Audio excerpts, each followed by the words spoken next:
And my guest today is Guy Anderson. I guested on his show a couple of weeks ago, talking about the machinations of the music industry. So today we get to turn the tables, and it's only right that I get him on as my guest on Good Vibrations. So welcome along, Guy. Thank you so much for having me, Mark. No worries. So I know I'm a bit late to the party with this whole subject area, but I have been watching with great interest from the sidelines and mentally assimilating it all. So I figured it was time I finally delved into the subjects that you get into and have a free flow discussion about all of these. So on the cards today is Tartaria. That's the main overriding one, I guess, and it ties into the idea of great resets, including the idea of a current one that we may be living in, world's fairs, orphan trains, mud floods, and genetic cloning. And I'm looking forward to you tying all these disparate elements together in this conversation. Before we get into all that, though, perhaps a little bit about your background, as you've got quite an interesting one in terms of some of your family influences. So, do you want to just walk us through that very briefly? Yeah, sure. My interest in, I suppose, occulted knowledge came from my father. He joined the Freemasons when I was a kid, and he wouldn't tell anybody what he did there. And that instantly sparked my imagination. And my mum started telling me things that they clearly didn't get up to. And one day I cracked open his briefcase, his special oversized briefcase, which had his apron in, and in it was this book, but it was coded. A lot of the words were missing, just the first letter and the last letter. And for years, I challenged him about what really went on there. And he always used to say the same thing. He used to say to me, "You can mock and your mum can laugh, but I'm telling you now, they run the world." And as soon as I was old enough, I joined. I wanted to know what he knew. And along the way, I'd started reading books that he left lying around, from Atlantis to the Sphinx, the Holy Blood and the Holy Grail. And then I moved on to David Icke and then Dan Brown's novels. And I never engaged at school. I didn't believe anything that they told me made sense or was relevant to life. And um, and now it's finally made sense. As I've gotten older, I've realized that the reason things didn't make sense to me is because our history appears to be a lie. And when I discovered Tartaria, that for me became an obsession. It remains, in my opinion, the biggest conspiracy of them all to remove an entire empire and civilization from history is to me far more significant and far more important than did we land on the moon? What happened at 9/11? I think this is perhaps the biggest conspiracy that exists. But with regard to the Freemasons, I joined. I thought I would learn occulted knowledge. I learnt a few things, but not what I thought I would. My youngest son joined because I wouldn't share with him what I knew, and he left within a year of me leaving. So it was a journey that I had to take, but I suppose, I was landed with more questions than I was ever going to get answers to. But my life has been one big journey down the rabbit hole, and I'm so far down now, I can no longer watch or engage with any form of mainstream news or media. Yeah, I get you. Why wouldn't you share your knowledge with your son? Is that down to the oath of allegiance of secrecy that you took in the ranks? Not really, because most of that information is online, and by the time he joined, which was about 7 years ago, anything he wanted to ask me, he could have found on Google and probably did. I wanted him to decide for himself whether or not that this was a journey for him. He was obsessed with the Knights Templar. I sent him down the rabbit hole while he was at primary school, and then my dad joined in. And by the time he was at secondary school, he was reading Stephen Hawking and also David Icke. But because of his passion with the Knights Templar in particular, and he was a huge fan of Freddie Silver's work. I don't know if you're aware of him. I thought the only way he's ever going to find out about the Knights Templar and join is if he becomes a Freemason. So I warned him. You know, my lodge met at the Grand Lodge of the United Kingdom. There are a lot of high-ranking Scotland Yard police officers there. He will see people's careers accelerate through perhaps no justifiable explanation. And he might see things that he doesn't agree with going on. But if he wants to be a Knights Templar, he has to do this first. Yeah. So ultimately, the Masons didn't want you, or was it your decision to walk away? I walked away. I didn't align with them anyway. I joined because my father wouldn't tell me what he knew, and I wanted to explore occulted history by doing something that I thought would give me access to information that isn't in the public domain. But actually, it was a friend of mine in the end that got me to join his lodge, and he's a retired athlete. His name's Derek Redmond, and he was the 400-meter world champion. He was married to Sharon Davis for quite some time. I joined with him, and he joined a celebrity lodge in London, which I suppose the only person that's still about now that's a member of my lodge. And I call it my lodge because although I haven't been, it's Hotel California. You can check out any time you like, but you can't leave as such. I am a Freemason. I'm just not a practicing one. But Jim Davidson was in our lodge, Ronnie Scott, Dick Emery. So it was a celebrity lodge, I suppose, of sorts. But by the time I left, the majority of people at that lodge were serving police officers. One of them was the Met's advisor to the Prime Minister. Right. Do they have any concerns about the likes of you walking away and divulging secrets? Or do they just assume that you're not going to do that? I didn't get high up enough to share anything of significance because, as I was saying a second ago, um, anything that I learned, you can Google. There are books on it. I got to the third degree, which they call Master Mason, but there's 33 levels.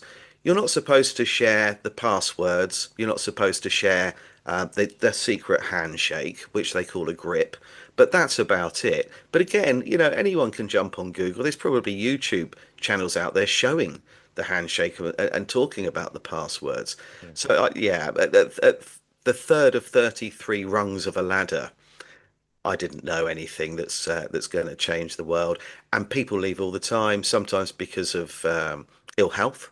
Sometimes they just lose faith in it and just walk away. But I haven't heard from anybody since I've left. None of them. Hmm.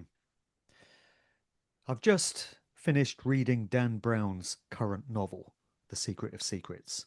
Have you read that one? I haven't, no. It is amazing. It's a really gripping story. It's very cinematic. I'm picking up lots of tips myself for my own truth fiction novel that I'm writing, the completion of my trilogy. And I'm just marveling at how much he's managed to get into that book. There's so many literary devices and really clever ways of storytelling. But also, there's a lot of knowledge in there and a lot of wisdom, and a lot of it checks out. It's true. I do feel that there's a lot of disinfo in there as well, and he's rubbishing certain things which, truth alternative researchers get into. And it's almost as if he's reinforcing the official narrative on certain things. But I do suspect that Dan Brown is very high level connected. He's probably a high ranking Mason himself, simply to have had access to so much knowledge to put into his books, the Robert Langdon books specifically, the Da Vinci Code, Angels and Yeah, Demons, and such. So, yes, I think Dan Brown knows a lot, and he strikes me as a man on a mission to kind of divulge certain things that they don't mind getting out there, or which serve some kind of agenda for them to be out there, but to keep the lid on certain other things and reinforce official narratives. How do you feel about that guy?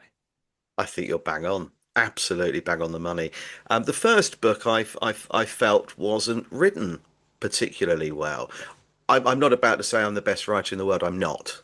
Um, but it was almost like he was explaining things in the book. He felt a need to explain a lot of information, which lost the flow. And then when the films came out and Tom Hanks was given the lead role, Oh dear. alarm bells rang Yeah. immediately. So I agree. He doesn't appear to be someone who's a natural writer. He appears to be someone who has been given a task to get this information out there. Well, it could well be that the latest book was written by committee and he put his name to it, but there were a group of writers that all contributed to it because it's so complex. I can't imagine how one mind could have dreamt all that stuff up. And it's 8 years since his last Robert Langdon novel, so he's clearly taken his time over telling this story. And he's definitely developed, I would say, because that first book, The Da Vinci Code, was nowhere near as complex and layered as this one is. So I do marvel at this incredible story, but I can see that there's an agenda being served by it. Yeah, yeah, it certainly seems to be. It is Masonic through and through, Mhm. and also the main focus, obviously, with with his early work, is that there is a scion, the bloodline of Jesus himself. Right. Um, where is he getting this information from? That is not stuff that you can find, and I totally agree. It's almost as if somebody is giving him this information, or a group of people are. But people say that about Shakespeare, don't they? That it was a committee rather than one person. Well, they do, and I think that's probably what's going on here. And maybe Mm, Dan Brown is the closest thing to a modern Shakespeare that we mm, have. But in this current book, the plot details a secret CIA sub-project, and it's very nefarious and it's very harmful to humanity. And it's hard to grasp how somebody of his prominence could be criticizing the CIA and shining the light on some of their dastardly black ops without their co signing of the story, without their mm, approval. I would imagine he'd get himself into really hot water if he mm. was doing this off his own back. So I think probably this was run by the CIA. We know this is the case with many movies. The CIA actually have a department that signs off the narratives and plot lines of Hollywood movies to make sure they're portrayed in a way that suits them. So that probably goes on with novels as well. Yeah, yeah, I think you're probably right. Mm. And do you know, the whole time that we've been talking about Dan Brown, I keep having Joe Rogan pop into my head. And I think that the same has happened with him, that he's allowed to have such an extraordinarily high volume of subscribers and watchers, and the some of the to have Trump come on your chat show, your podcast. I think he is doing exactly the same thing. I think he's controlled, and interestingly enough, he has never had anybody on there talking significantly, at least, about Tartaria. Right. Not once. And as you said, you said earlier on that you're late to the party. I think that it's only now that it's becoming almost mainstream that people are talking about it. So why isn't he? How does he miss that? Is he told what he can and can't say, who he can and can't have on in exchange for a rather large amount of money? Right. Probably so. Yeah, it has struck me that the whole Tartaria subject area is quite similar to things like Flat Earth and Mm, QAnon in the way that it spread like wildfire throughout the sort of truth alternative community in recent times. And it's quite incredible because so many people are talking about it now. And it's really a subject that you can't ignore, which is why I had to get onto it eventually. And it's not like I was trying to ignore it. I was just watching from the sidelines and getting myself up to speed with things. So this is the first conversation I've had of that nature. But it is a subject area whose time has come, it seems. I mean, many critics would say, oh, it's a psyop. The fact that everyone's talking about it proves it's a psyop. Is it that, or is it that this information has been uncovered by a few vigilant researchers, not least yourself, and it's captured the imagination of so many people and it's found fascination among so many observers that it's just kind of taken on a life of its own and snowballed exponentially? Why do you think it's such a popular subject right now? I don't know. I really don't know why it's now popular. I was looking into this a long time ago, and it was actually someone called Max Egan that introduced it to me. But I did something different to a lot of researchers. I started trying to find old books. I wanted encyclopedias, even works of fiction that mentioned it. And I stumbled across a couple of books, one written by Peter Fleming, Ian Fleming's brother, and the other is Marco Polo's Travels. And I realized that actually they were talking about Tartaria in the way in which I had found it on BitChute and Telegram and through Max Egan. They were describing exactly the same place. So I then got hold of some old encyclopedias, quite hard to get hold of. and sometimes quite expensive. And I found flags and crests and then maps. And I thought, well, if this never existed, why is there so much information out there? And then finally, I came across a CIA declassified document, which stated that the task was, this was in the 50s, to make sure that the whole history of Tartaria was completely removed. And it actually states in that, let's make this perfectly clear. We are going to falsify the history of Tartaria. And that to me was the catalyst. I then dug, and I started sharing information, and I was sharing it with people that didn't know what I was talking about. So I started telling them every time I say Tartaria, think Mongolia. Just think of the Mongolian Empire, and bear in mind everything we've been taught in history is inverted. So now I'm going to share this information with you. And I remember about 18 months ago, my Facebook group that I'd started got to 1,000 members. And I sat back and I said to my wife, wow, there's now 1,000 people on Facebook that are interested in this subject.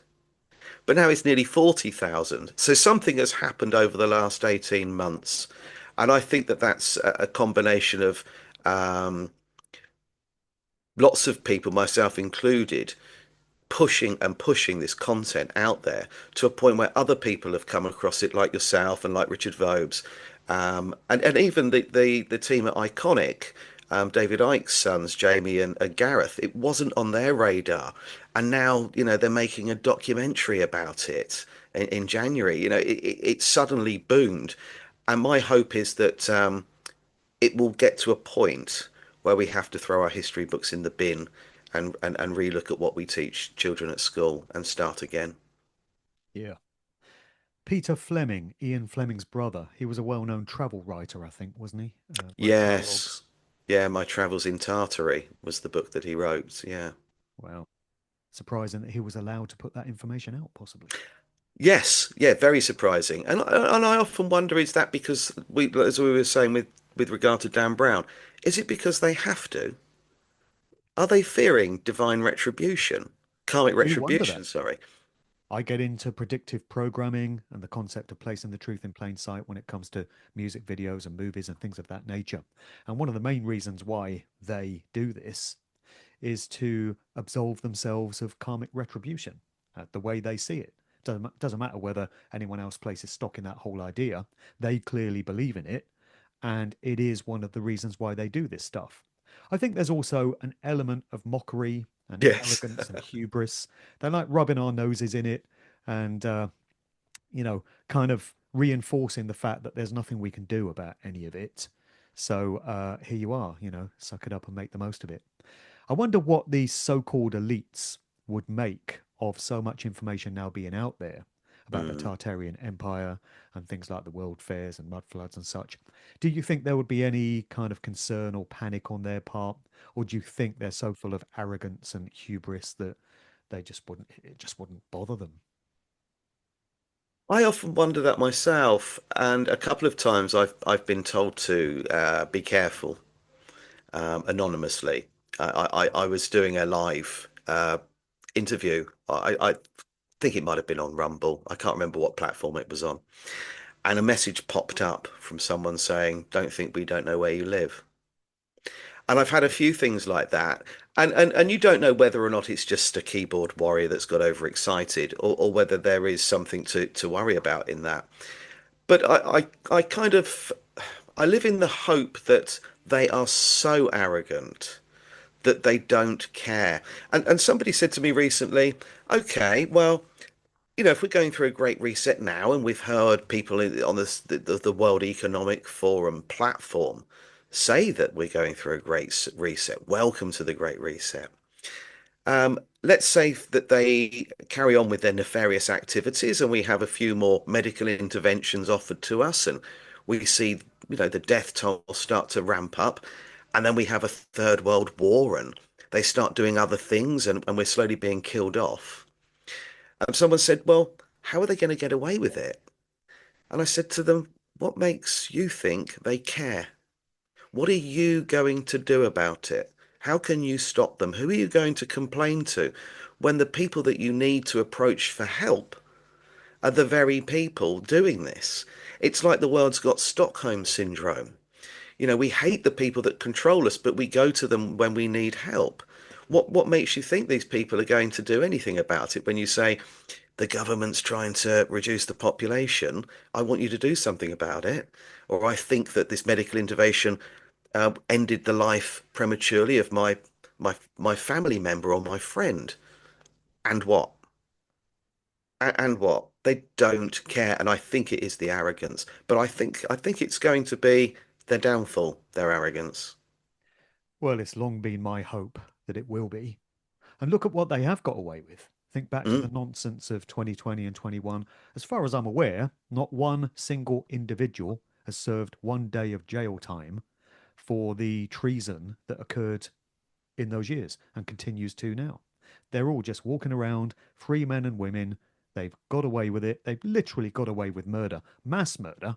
hmm And like you say, there's no recourse, there's no path that you can go down to seek retribution for these things because they've got it all tied up. This brings us back to the Masonic networks, the Brotherhood. They got all the courts and the police and the judiciary all in their pockets. So you can't ever hope for justice within their system. Any kind of justice has to occur outside of that. And it seems that we collectively, as humanity, have just not been able to organize ourselves effectively enough to come up with some kind of alternative. And so we're mm, left with the ridiculous, absurd narrative of probably a few thousand, tens of thousand people controlling the other 7 or 8 billion. yes. Who would ever have believed that that could be done? If this was presented as the plotline to a Hollywood movie, people would be walking out of the cinema saying, yeah, it's pretty good, but the plot was a bit far fetched. Welcome to 2025, Yeah. Yeah, it's like George Orwell could predict the future. right? Everything that he said, everything he wrote appears to be happening right now, but in some cases it's actually worse than his predictions. Yeah. And so many Yeah. Hollywood movies that have Mm, depicted dystopian futures, mm. futuristic societies. Note to all film directors everywhere other types of society other than dystopian are available. And yet, the plot lines to so many of these films are coming true. And not only that, things that people like David Icke and so many other researchers have been warning about for decades are happening right now. Digital ID. Isn't this exactly what so called conspiracy theorists have been warning is coming? And yet here it is. Mm. So, do you think all this stuff is part of the current Great Reset? Maybe you could just walk us through your idea of resets and where they've occurred in history. And we're going into content here from your two books, I guess, Tesla and the Cabbage Patch Kids, The Fall of the Tartarian Empire and Reset of 1776, and your current one, Rise of the Clones, the Cabbage Patch Babies. Yes, I think resets happen quite often. And they appear to take place when the population has got to a point where it's no longer being controlled to the extent that they want it. I think that perhaps the internet's fueled that. I believe that the internet was actually put in place to control us to an extent, to misdirect us, and also to monitor what we look at and who we communicate with. But I think it's backfired, and I think platforms, including YouTube and Facebook, which we know are censored, still lack I suppose, the ability for the parasites, as I call them, to be able to remove content quickly enough or block certain things. So I think that for all of the negative points that the internet has brought us, it's given us the ability to share information very, very quickly. And although it might be taken down, by the time that's happened, it's been shared so many times that it's out there. And I think that that is the problem now. They push that we're overpopulated, and we keep hearing that. And we know that New World Order is something that's very important to them. Bush Senior was talking about that back in his time. And lots of people have repeated that. So I think now we're at a point where not only have we overpopulated as far as they're concerned, which I personally don't believe, but we've got to a point where too many of us are fighting back. And I think 2020 might have been an exercise to see how many people are not controllable, how many people are not following the narrative and no longer believe what's going on. And I think that's why we've seen an increase in the chemtrailing going on. Um, why we've seen people like Gates buy so much farmland in America, and companies like Nestle buying up nearly all of the natural water supplies, so they can hit us non-conformists from a different angle. My fear now is that rather than having to repopulate when this civilization is gone, they're going to have AI. So they're not going to need anywhere near the same number of people to perform an infrastructure that works. So I think we're going to see a huge, perhaps over the next 10 years, a huge drop in the population. Yeah. What do you make of the destruction of the Georgia Guidestones the other year? What was it, 2022 or 23? They were destroyed by some sort of missile in the middle Mm, of the night. It was caught on camera. And those stones famously depicted the wish of the so called elites to reduce the world's population to half a billion. Do you think that they engineered the destruction of those monuments because they felt that the plan was already well underway and they're on target for what they want to achieve? So they no longer have to have it etched in stone as their kind of wish that they want to put out into the universe to have physically manifested. that's a really good point. I don't know. I mean, because we don't really know the truth about how they appeared, do we? We don't really know. Um, but yeah, that's a really interesting point. And is that part of it? You know, the destruction of them, does that mean that then they no longer need them present Well, because they've served the purpose? yeah, But I don't know. That's another mystery, isn't it? But I find it fascinating that they actually existed to start with. yeah. And it felt like just that. They seem to buy into this idea that we can manifest our own experience reality by casting our will and our intent out there. And what Yeah. better way to do that than to literally carve it into stone and Mm, have it standing for 40 odd years before it eventually being destroyed? There's also the Deagle population documents, which detail what the future expected populations of certain nations are to be.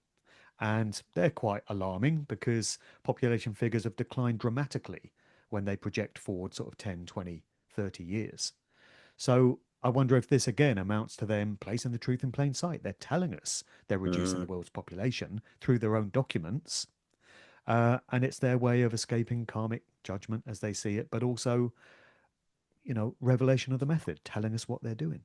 yeah. Yeah, I totally agree with you. I think that's exactly what they do. It's not, like you said earlier, not that dissimilar to Hollywood, is it?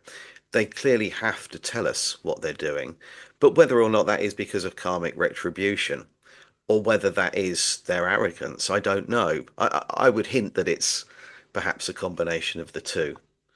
But I certainly think they have to tell us, or there is a desire to tell us.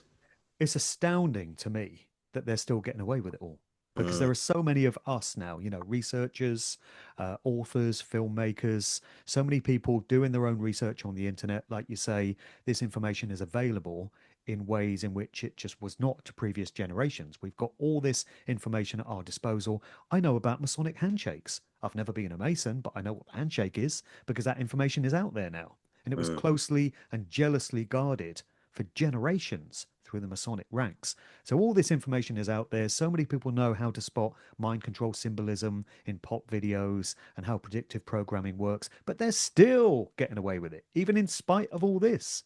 Just makes me wonder what it's ever going to take when we have a generation now so privileged to have all this information and knowledge and wisdom at their disposal, but still the agenda marches on.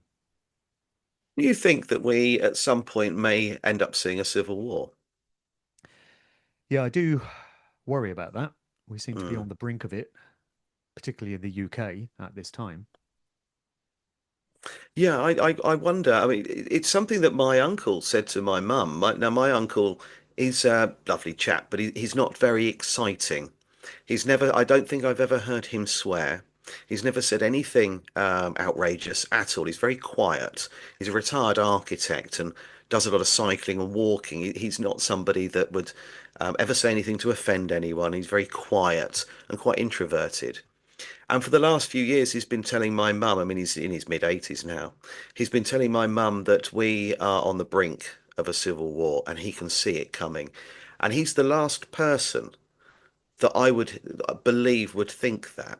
So there's something happening. And of course, a lot of the protests, we were at one in Bristol a couple of weeks ago. None of this is being put on the news. None of this is being broadcasted. So what's actually going on? How many people this weekend alone will be marching or protesting somewhere about something? And it's being very, very well hidden. It's not going to take much for that protest to become a riot. And we saw it with council tax, didn't we? When it was poll tax, the poll tax riots in London. We've seen it. We know what the public are capable of if they're pushed far enough. But is this too much of a slow burn? Mm. And are they misdirecting us? You know, because a lot of these protests that I've seen are about immigration, but they're not focusing on the fact that it is all young, military serving aged men that are coming here and asking the questions why and what is actually their true purpose. They're not asking those questions. They've just got a problem with immigration, saying, you're putting these people up in nice hotels, you're giving them money. What about us? There are people living on the streets. You're missing the point. That isn't why they're coming here, in my opinion. These people are going to be uniformed up and they're going to become some form of army. Mm. And I think with digital ID as well, my eldest son said that he's not sure whether or not it's about control, or he's not sure ultimately if this is going to be some other mechanism in which we are pushed to have medical interventions. All he does know is, as far as he's concerned, it's an invasion of his privacy. Mm. So it might be that people are out there protesting for the wrong reasons, but at least they're out there doing it. And I think that it's not going to take much to push these people over the edge. Yeah. Okay, well, we'll find out soon enough, I Mm. guess. So, going back to your idea of resets tied into Tartaria and all these associated subjects, do you feel that all the things we're going through now, the New World Order Master Plan, Agenda 2030, social credit control systems linked to digital ID, smart grid, Internet of Things, 5G, do you think that's all part of this engineered Great Reset? Do you think that's what Klaus Schwab was announcing with his book in 2020? And do you think we're on the cusp or involved in already a reset of the type that no previous generation in humanity has ever gone through? Because this one is digital and electronic and technological in nature.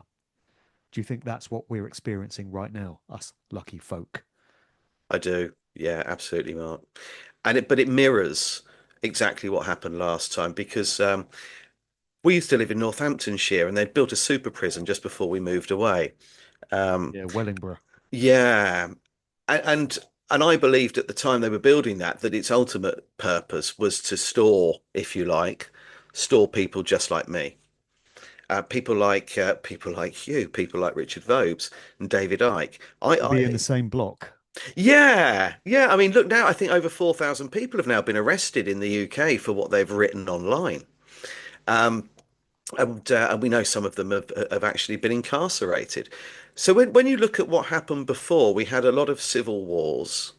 We had the Napoleonic Wars, the American Civil War. They depopulated the male population of the earth significantly. And between 1776 and 1876, 3.35 billion people died.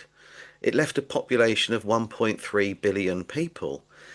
So over two and a half times the population had died. And some people actually wrote back to their loved ones during the Napoleonic Wars, stating that when the smoke cleared and the dust settled, they realized they were fighting people wearing the same uniforms.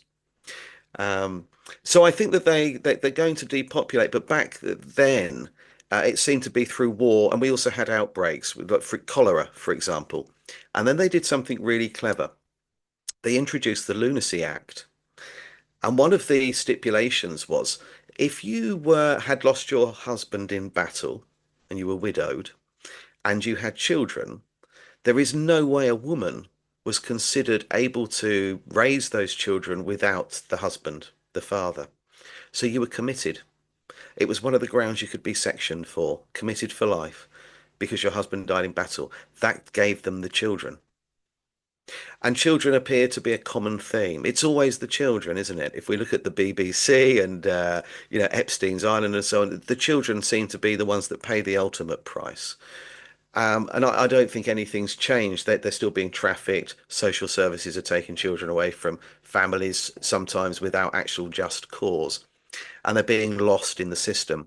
So I think that it appears that they're doing the same thing again. We're having war now, perhaps a third world war could be on the horizon, medical interventions, outbreaks, people being locked away for their opinions and views.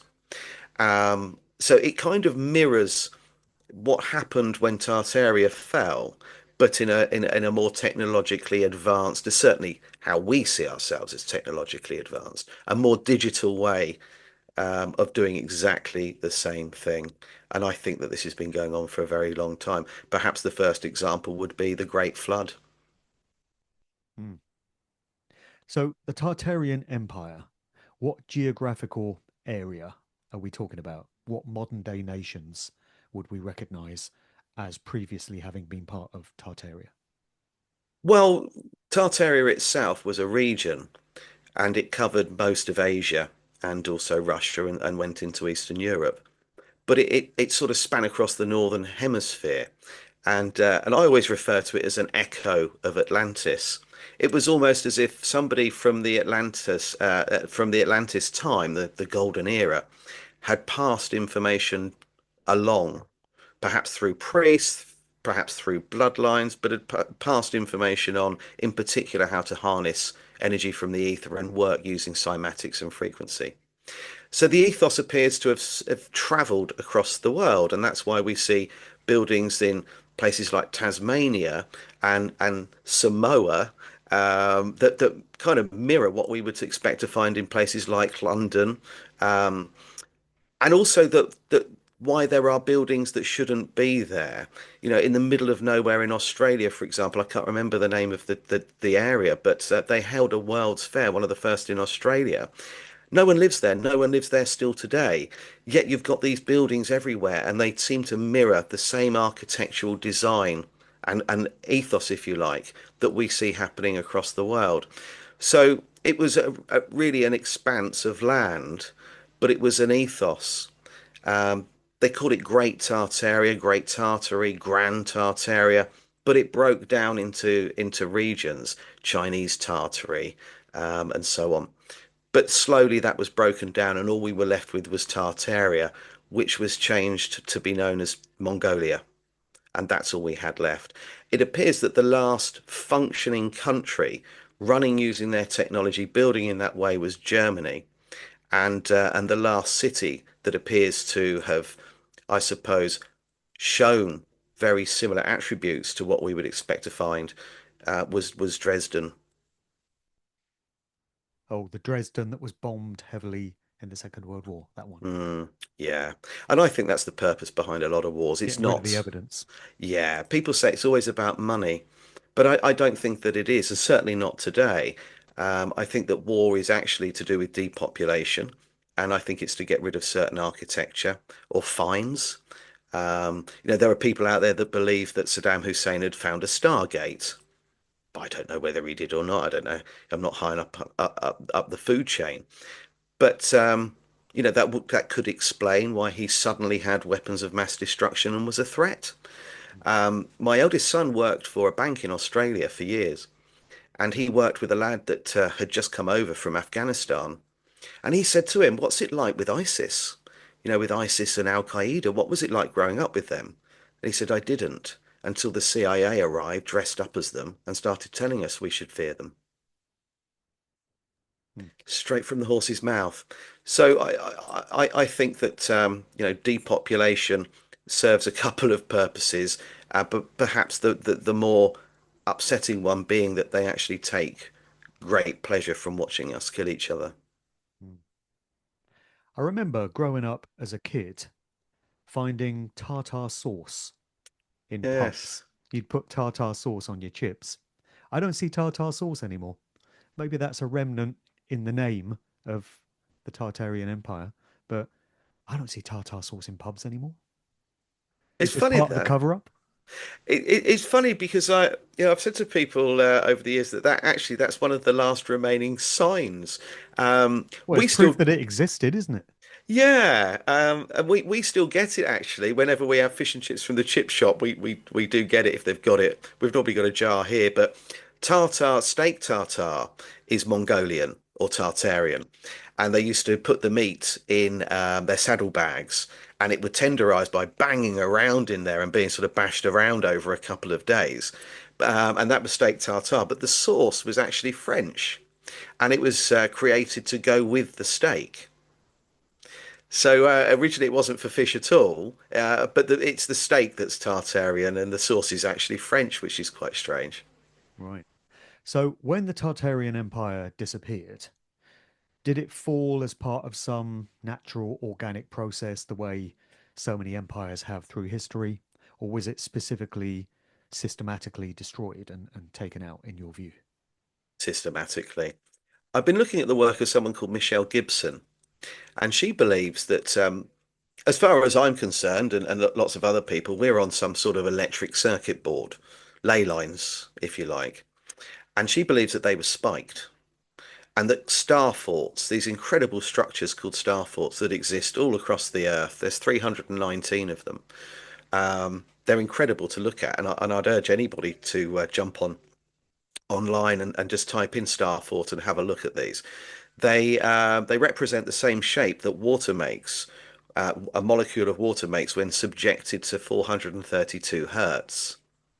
Built at a time before the microscope, before we knew frequencies, if we follow mainstream history. She believes that actually one of these was spiked. A central star fort was spiked, perhaps with a direct energy weapon, and that was the cause of the mud floods all across the earth, earthquakes, weather modification, and so on. All of this happened simultaneously. I think that the civil wars, the mud floods, the outbreak of cholera, the genocide that took place, all at the hands of really ultimately the Catholic Church, who went to places like America and took indigenous children away from their families and forced them to speak English. And I think they started again. Um, I got a lot of my research from a Russian mathematician called Anatoly Fomenko, and he wrote a book called New Chronology. And within that, he evidences an incredible amount of information to suggest that the Jesuits infiltrated every sector of every society, every government, every ruling monarch, um, to get them to remove Tartaria. Books were burnt, libraries were emptied, private libraries emptied, and slowly everything was removed. But it took approximately 100 years for that to happen, and it was funded ultimately by the Rothschilds. The Catholic Church was on its knees, and the Rothschilds came along with a rather large donation in exchange for them helping to remove Tartaria from the pages of history, then keeping the technology for themselves to slowly reintroduce at a time when they could profit from it and use it to a certain extent to control us. So Tartaria, in your view, would not have been run and controlled by the same sort of class that we have presiding over society today. So these people were more interested in the upliftment of humanity and, positive intentions. And that's why they had to go, because that doesn't align with satanic psychopaths of the type we have running the world today. Yeah, I totally agree. That's exactly the case, in my opinion, at least, and from what I've read. And they've inverted people throughout the Tartarian Empire too. One being Genghis Khan. I've read a lot about Genghis Khan, and he doesn't appear to be the person that we were told. For example, he allowed the practice of every religion in the Tartarian Empire or Mongolia. Any religion was accepted without fear of persecution or ridicule. Now, that's not the same person that was described to me when I was at school. He also introduced a passport for the first time, which allowed people from Europe to travel into Tartaria and guaranteed safe passage. He took personal responsibility for anything that happened to them and would make anybody that did something to those travellers answerable to him. Now, that doesn't again sound like this nefarious character. A lot of people call the period of time the Tartarian Empire, which really went from about the year zero to around 1800. A lot of people refer to that as the millennial reign of Christ, a time when everybody lived in balance and harmony with the earth. Everybody's sole mission was to raise their frequency and vibration. It saw no crime, no war, um, and that these star forts and cathedrals and so on were built by the saints and the angels, all working using harmonics, frequency, and cymatics. It's a complete contrast to how we live today, and I believe that that is because these bloodline families wanted to take control back, believing that it's their God-given right, their birthright to rule over us. So slowly, through a series of very well orchestrated plans, they removed the empire and slowly put themselves back in a position of power. There does seem to have been a lot of inversion going on in terms of the way certain things have been presented to us through history. Like you say, with world leaders, it seems Colonel Gaddafi was not quite the way he was presented. Saddam Hussein also, even Adolf Hitler. Meanwhile, you have people like Winston Churchill, who was Oh, lauded as the greatest Briton of all time, a national hero, and he was a sexual deviant and reportedly a murderer and a Satanist. And these are the sort of people that we're trained to put up on pedestals. yeah. Meanwhile, so called Western society, the likes of Europe and America, we're taught that this is like the pinnacle of human existence. It's a totally linear timeline, and we progress all the time, get better at what we do, and no generation has had it better than us because we're the model to which all other nations should be aspiring. And that would appear to be inversion as well, because we've gone backwards in so many ways. We've regressed. We've lost a lot of technology. We've lost a lot of knowledge. We've lost a lot of morality and ethics. And yet we're told it's the opposite. And this is the hallmark of a Satanist, which tells us that we have a satanic control system because they invert everything and present us with a 180-degree uh, version of what was there previously or what is the truth. That's a fantastic analogy, Mark. I've got to say. I mean, that would have sat really well on the back cover of my first book. Yeah, I couldn't have put that better myself. You're exactly right. And as I said to you earlier on, that they called the period of time the millennial reign of Christ, and that's also connected to the fact that a lot of Russian mathematicians who feel very strongly about the fact that Russia, until relatively recently, was considered to be backward compared to Western civilization, when actually they were far more advanced and were the stronghold, the capital country, if you like, of Tartaria, using technology harnessed from the ether and so on, way more advanced. And he believes that 800 years were added to our timeline. And they called that period of time the Dark Ages. It's span into it's sorry, spilt into the Middle Ages as well, where for a long time nothing really happened. Um, Now, when in religious circles they refer to Tartaria as the millennial reign, 1,000 years of peace, if you take 800 years from that and the period ended in 1800, then you are at the year 1000, which is a millennial reign. We then enter Satan's little season. In the Bible, a season where these parasitic families who put people on the throne to rule that have no right to take charge.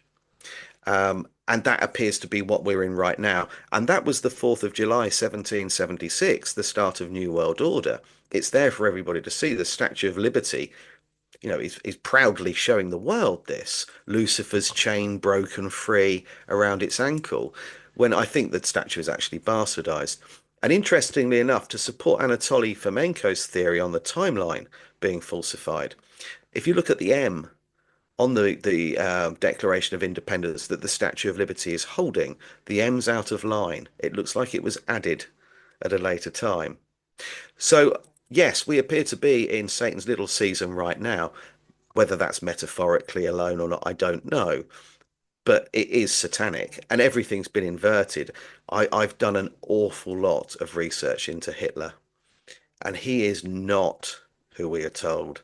I've listened to speeches that have been correctly translated, and his beef is with the Jewish banking cartel, ultimately the Rothschilds, and the British Empire. And actually gave one speech where he said that it was time for every brother across the world, no matter what creed or colour, to unite because he's coming to save them from the clutches of the British Empire. Now, that's not what I was taught. I was taught that he was a mass murdering lunatic. Do you get Well, booked for many conferences talking about this stuff? Probably oddly not. enough, oddly enough, it's I don't go into that in too much detail, but I do quite a lot of talks. But fortunately, to sit and listen to, I guess, if you're giving a talk, and incidentally, I was chatting to Dom and Chris last night. I know you did an event with them recently. Yeah. Um, and I think we're with like-minded souls. So if I stood up and say, don't get me wrong, I don't know what truly happened during the Second World War. All I do know is I've got a lot of evidence to suggest and support the theory that we were lied to. And as you quite rightly said about Churchill, Churchill is a warmongering lunatic, a very sinister and nefarious character that just along with the people that caused the illegal invasion of the Middle East should answer for acts of genocide and are war criminals. What they did at Dresden, Hiroshima, and Nagasaki, just those places alone. I think really were genocide and warmongering, but no one ever faced trial. There was the victors always write the story, don't they? And yeah, I think that he was inverted. Absolutely. Now, I'm not saying that these things didn't take place, but I do know that the gas chambers were American, and that was the backing, that was the funding. It was an American funded um, innovation, whatever you want to call it. I have been called out for saying, "Are you denying what happened?" And just to make it clear, my mum's Jewish. My grandfather's from Ukraine. I had family that went to these camps. So I don't come from a place where I have an agenda either way. I have an issue with the truth. And to the best of my knowledge, the every prisoner of war that Germany took was unharmed, and people were queuing to get into Auschwitz, German people, because they were starving to death because the Allies had cut off their food supply. They were dying from starvation. They were queuing to get in. The place had ice rinks, an indoor cinema, outdoor cinema, a theatre, a library. When you start digging, the story we've been told appears to be a little bit different. And I'm not dismissing any of it. Just the further you dig, the more unbelievable it all becomes. People died, and I'm not dismissing that. But I don't think we've been told the truth about what really went on. And as I said, you know, weirdly enough, I am 34% Jewish. I don't know how that works. I should be 50%, but I don't know. But there you go. So I'm not coming from anywhere where I have an issue with any race, religion, creed, or color. My wife's Muslim. My dad's Roman Catholic. My best friend's black. I couldn't give a toss what color or faith someone is. I just have a massive issue with us being lied to. And it's always the British Empire, isn't it? They're always the savior. They're always seen as being the people that did the right thing. But in actual fact, they've caused the pain and suffering and theft as well across the world for a very long time. Millions of people have suffered at their hands. And of course, 60 million people have died at the hands of the Catholic Church over the years. So I think we need to look at the whole thing. Yeah. My dad tells me that when he was little at school, he used to look at a map that they had on the wall of the British Empire and the nations that it had taken over. And he remembered at a very early age thinking, how could a poky little island like England take over that much of the world and have that much of an impact? And of course, he didn't realize at the time that it's all part of an agenda. There's secret society networks, there's this control system that we have. But it just seems unfeasible otherwise that a small nation could have conquered that many other countries. I think with inversion, there's a bit more of it going on with the Statue of Liberty because Mm. upon close inspection, it's a geyser. Yes, it is. It certainly appears to be a geyser. So again, that satanic inversion. We're told it's Lady Liberty. Is it really? Not very feminine, is it? You mentioned Satan's little season. How far into that do you feel we are? And when is that coming to an end? I want you to say this weekend. Well, it's funny you should say that because apparently it's supposed to end this weekend. If only. Well, a season is supposed to be a quarter. If we look at seasons of the year, for example, it should be a quarter, shouldn't it?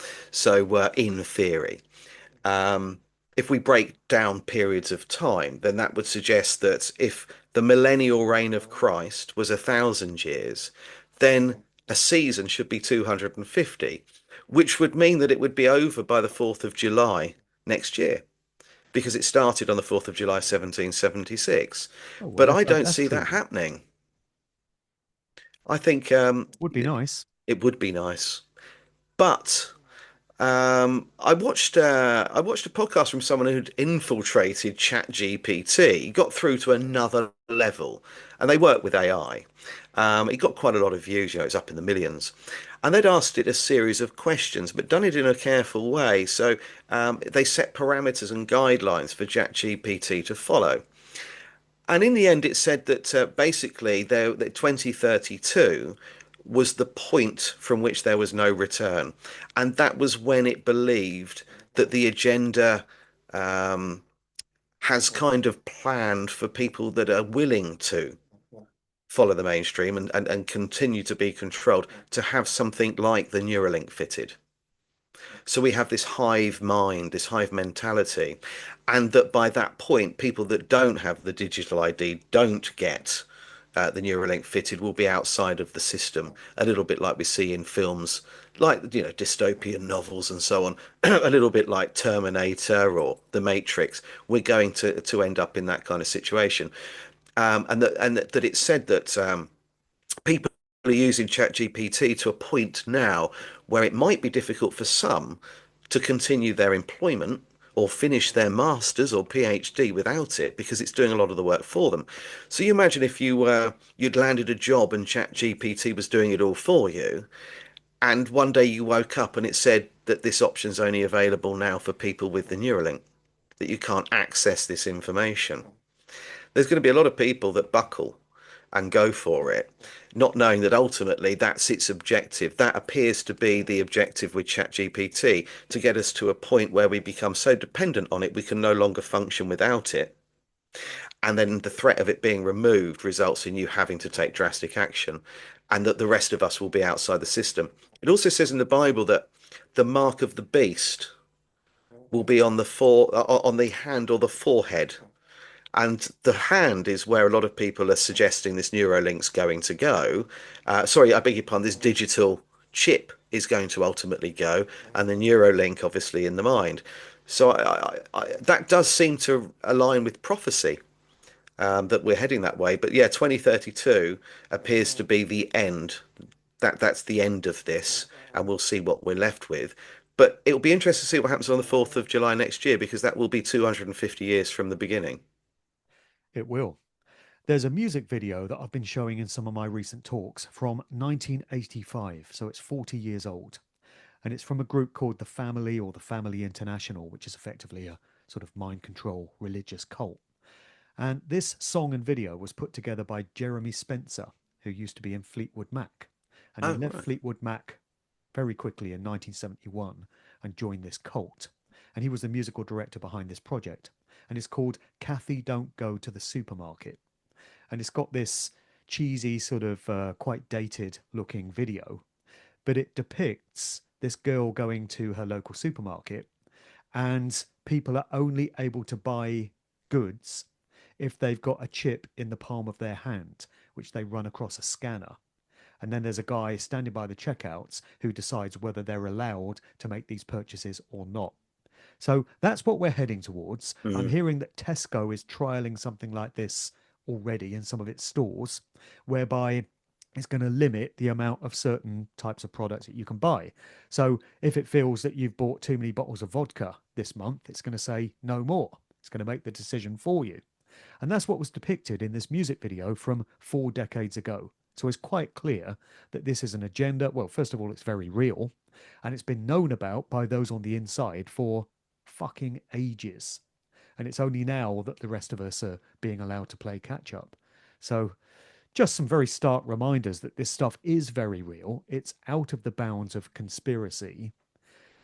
But then again, it offers the best opportunity we've ever had to actually do something about it and not comply with the madness that we now know is headed our way. And if 2032 is that watershed point in history, it seems to me that it offers an opportunity for the likes of us who stand opposed to all that stuff to go our own way and not be a part of that kind of nightmarish society. Maybe that's the sort of civil war that you were alluded to earlier. It's going to be two camps in society, those that go along with the narrative and go along to get along, and those that say, hell no, not having it. Yeah, I agree. I think we've got to vote with our feet now.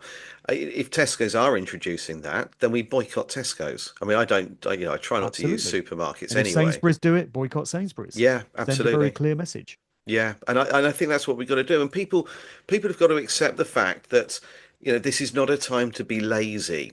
You might have to now travel a little bit further to get what you need. You might even have to pay a little bit more for it. But that's a small price to pay in comparison to complying and being told what you can and can't consume. Someone showed me the other day, and I'd seen this before last year at some point.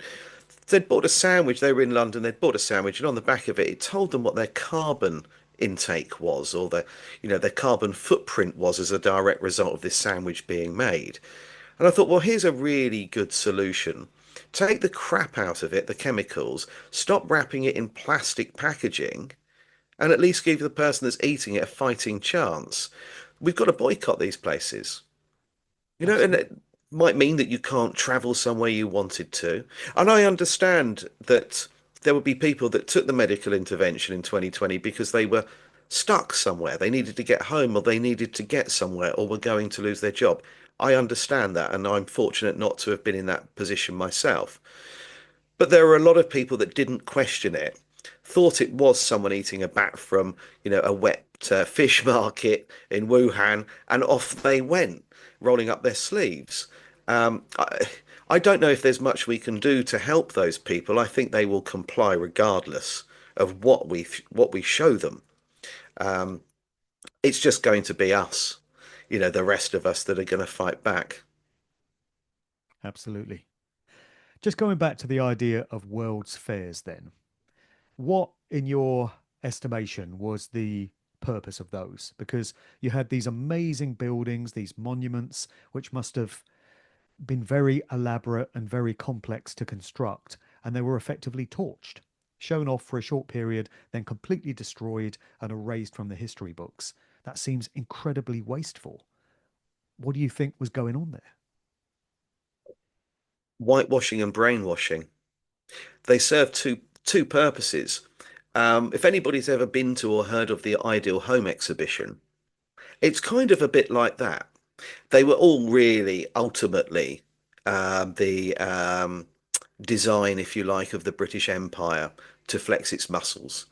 Um, Even Charles Dickens criticised the London World's Fair, the Great Exposition. Exhibition, sorry. He criticised that incredibly, saying that it was the British Empire showing how advanced it was and everything that it had to offer. New technology coming out. Look at what we're capable of constructing in a very short period of time. Um, while people were dying on the streets from poverty. But they took place in every city and town, every major city and town in the world within a few years of each other. They were knocked up very quickly, some within as little as 6 to 9 months. If you do some digging into any of the world's fairs and check out the architect, They won't have built anything before it before. Some won the contract in a competition. There was one World's Fair that someone was telling me about a couple of years ago where they won the job in a competition. They wrote to them to tell them they'd won, and they wrote back to say, "Brilliant, I'll be on the next ship over." But they were in England. Sorry, beg your pardon. The World's Fair was taking place in Britain, and the architect that won the job was in Australia. Yet within 2 weeks of the winner being announced, they're on site, according to the narrative. Now, I'm not sure how they managed to get there within 2 weeks, and that's bearing in mind the letter had to be sent to them. They had to receive the letter telling them they'd won. So the narrative behind them all is quite weak. I believe the buildings were already there. They were painted white. Some were referred to as white cities. And they were painted white to mask their age. They looked brand new. There are images online of them covered in mud, people actually digging them out, sweeping mud away from inside. Um, and they put on display technology for the first time that people hadn't seen before. And in America, they claim that the Chicago's World Fair was attended by three-quarters of the population. But it doesn't tell you where they stayed or how they got there. There weren't enough hotels. There weren't any toilets. So the whole thing's rather strange. So the official narrative is they think people camped there and brought their own tents with them. And as you quite rightly said, most of them were destroyed shortly afterwards, some by accidental fires and some were demolished. But on display, they would have exhibits from the incubator babies to Tesla's innovations and also indigenous people. They were amusements and they were labeled as savage. Look at this primitive and savage tribe. So white people were considered to be the dominant and superior race, and indigenous and black people from all over the world were put on display and mocked. And it was a flex of the British Empire showing how more advanced they are than anybody else, and a mark of them moving forward into the Industrial Revolution. So yeah, a huge mass brainwashing exercise and whitewashing history as well. Yeah. You also make mention in your books of Cabbage Patch Babies. And when I first heard that term recently, my mind went back to, I think it's probably the 1980s. There was a range of toys called Cabbage Patch Kids, these rather ugly dolls. And thinking about it now, that seems to be more of this tenet of revelation of the method. They're actually telling you about these Cabbage Patch Kids by naming a range of dolls after them. So, what is that all about in history, in your estimation? Well, as I said earlier on, we'd lost a significant chunk of the population, and we were left with a lot of orphan children. And then suddenly, at the same time, in the late 1800s, we see the arrival of baby farms. Now, the backstory is that if you got pregnant and you shouldn't have, out of wedlock, or you were poor and couldn't afford that child, they went to a baby farm. Thousands of children were being taken from these baby farms and shipped across the world. A lot more than the records suggest were ever delivered to these baby farms. And a lot of them appear to have come from Germany. And at exactly the same time in Germany, a series of postcards came out called Cabbage Patch postcards or Meadow Baby postcards, depicting babies being plucked from cabbages or found in the water and fished out in nets. Um, they slowly became known as repopulation postcards. And these children were growing in gardens and they were called kindergardens. And that's where that started. These postcards became popular across Europe, in particular in France, then into England, and then ultimately in America. And very shortly, people started sending these postcards to each other. And there's some in my latest book, but there are some online people can find quite easily that on the reverse, people have taken photographs and uploaded them, where they say, you must come and get one of these babies soon before they sold out. People were buying them. You could win babies in raffles. There was this huge boom in babies to a point where it had doubled the population. We'd lost 3.535 billion people, and we went from 776 million to nearly 1.4 billion within just a very short period of time, in far quicker um, time than you could naturally reproduce to any significant level like that. So the theory is they were cloned, and that the cloning goes back to the Anunnaki and the story in the Epic of Gilgamesh, or the story that was then taken and used in Genesis, that, you know, the story of cloning, where a rib's removed from Adam and another life's created and so on. But obviously, the Old Testament, a lot of it's based upon the Epic of Gilgamesh, which is a far older text, where these gods or godlike beings created us and cloned us and mass produced us to basically be a slave. And the theory is that this technology was kept by the bloodline, the royal bloodline family, which was Marduk, Enki, and Enlil. Marduk's name was also Amun-Ra in Egyptology. And Amun-Ra, when he died, he left everything behind to the children of Ra, and they were to be known as the Ra childs. They've kept this technology. They used Germany to pump the new children out there. They were then distributed across the world along with the orphans and babies that went into the baby farms. And every now and again, in plain sight, they've reignited that, perhaps in for fun, perhaps in fear of karmic retribution.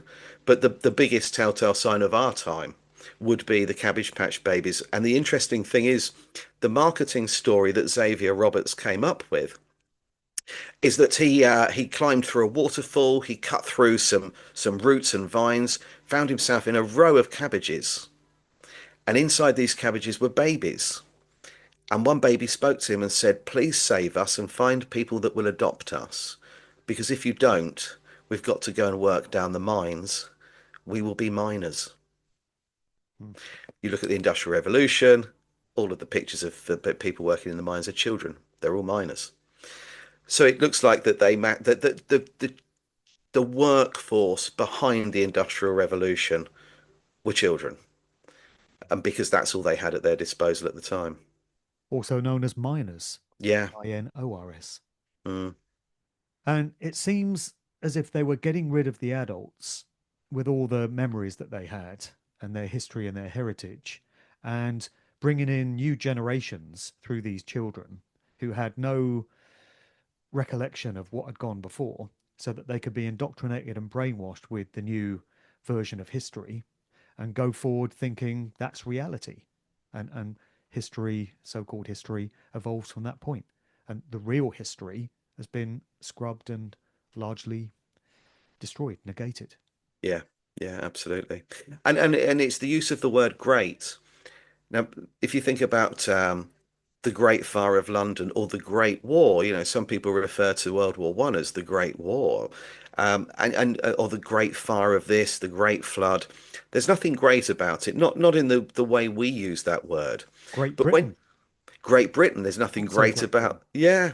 Yeah. So why are we using that? When also we refer to a generation before us, two generations before us as being great. So I believe that the use of the word really is memory loss.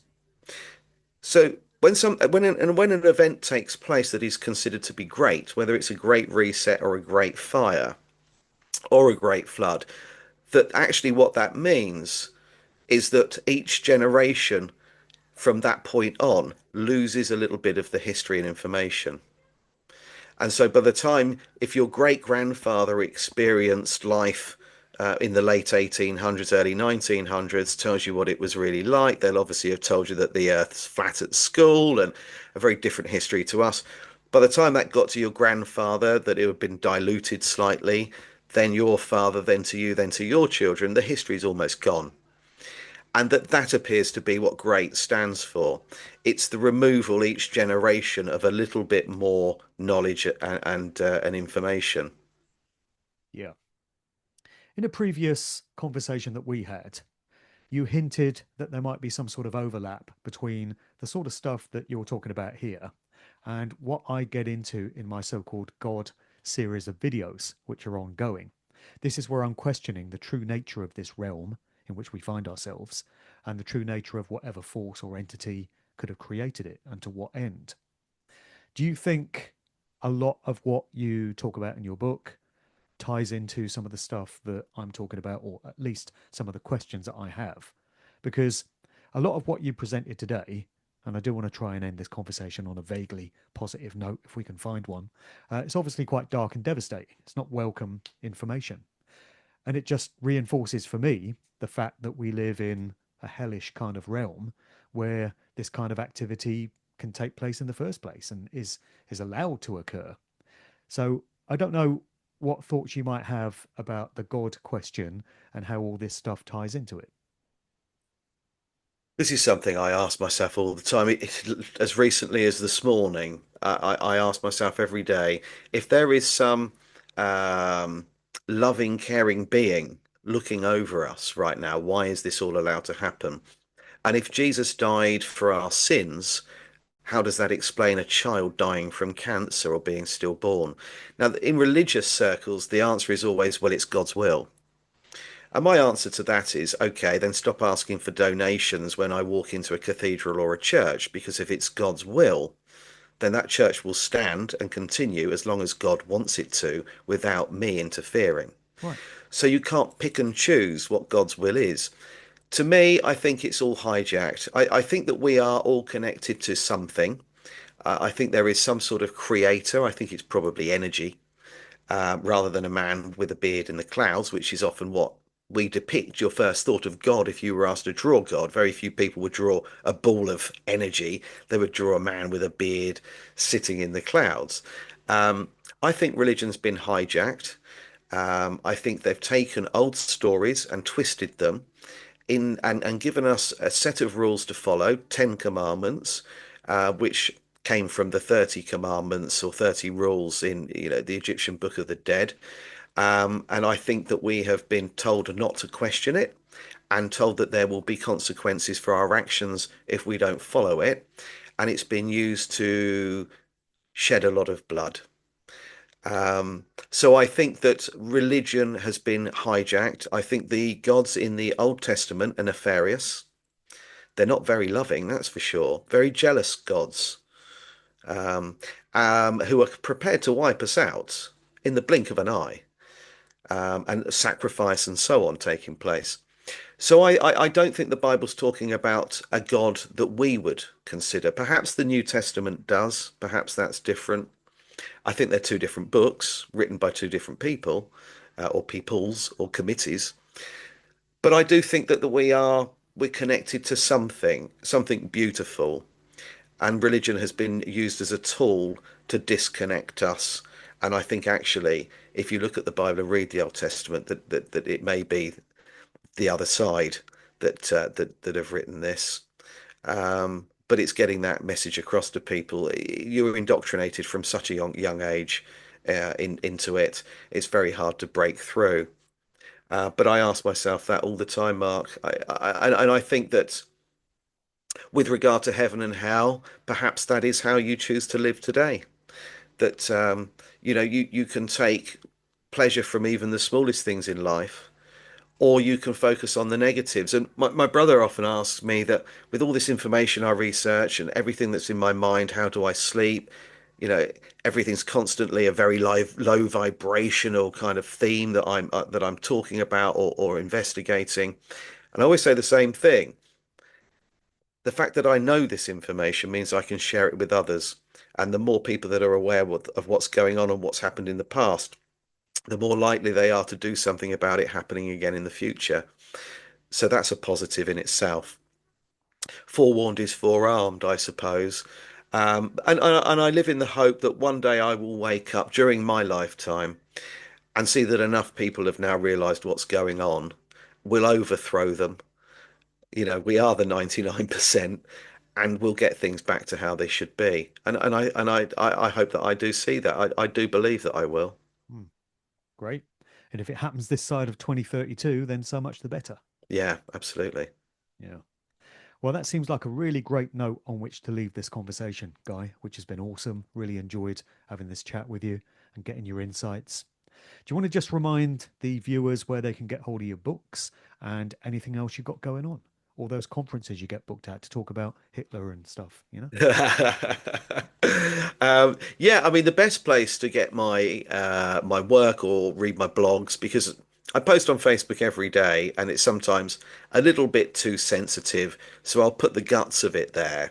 but I use my blog on my website because I know I'm not going to restrict myself at any point. So you can read my blogs, get a bit more information, and buy signed copies of my books from my website. And that's called the Tartarian Empire.com. Sorry, .co.uk. Sorry. Um, they're also available on Amazon because Amazon published them. It's print on demand, which for me was the only viable way of me being able to do this. I certainly wasn't going to get a publisher to back what I've written. And as for talks, I tend to put them up on my Facebook page. I'm at Lyndhurst this Sunday. I was at Stroud last Saturday, doing one in London in January and Dublin. Yeah, but I do put them up on Facebook. And again, there's a link to that on my website, so they can find YouTube, Facebook, whatever links on my website. And I think we're both doing Gloria Moss's Questioning History, Questioning Science weekend in March. Yes. Slough, I see you're on the flyer for that. You're going to Mm, be talking about all this stuff. I'm going to be talking about predictive programming for cultural conditioning. So that should be a really great event because Gloria's taken a bit of a break from those events, but she's bang on it when it comes to questioning official versions of history.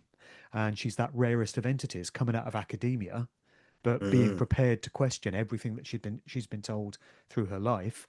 And now she puts on these great events with awesome speakers addressing these different aspects of how we've all been lied to. And finding out that we've been lied to is empowerment. That's the first step yes. towards doing something about it. So that would be a good one. That's questioning at the Delta Hotel in Slough. I think that's mid-March with both of us. Yeah, yeah, looking forward to that. But yeah, I try and at least once a month get out there and do a talk somewhere. But it just depends on who wants me and where. But I'm hoping next year to get out to America Mm. because I think that the work you and I do, in particular, resonates very strongly there.